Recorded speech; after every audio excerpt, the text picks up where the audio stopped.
اللهم اقسم لنا من خشيتك ما تحول به بيننا وبين معصيتك،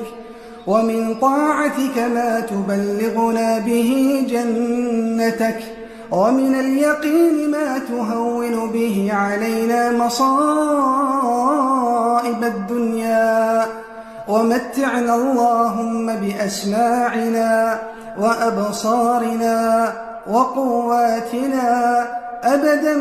ما أحييتنا، واجعله الوارث منا، واجعل ثأرنا على من ظلمنا، وانصرنا على من عادانا. اللهم لا تجعل مصيبتنا في ديننا، ولا تجعل الدنيا أكبر همنا ولا مبلغ علمنا،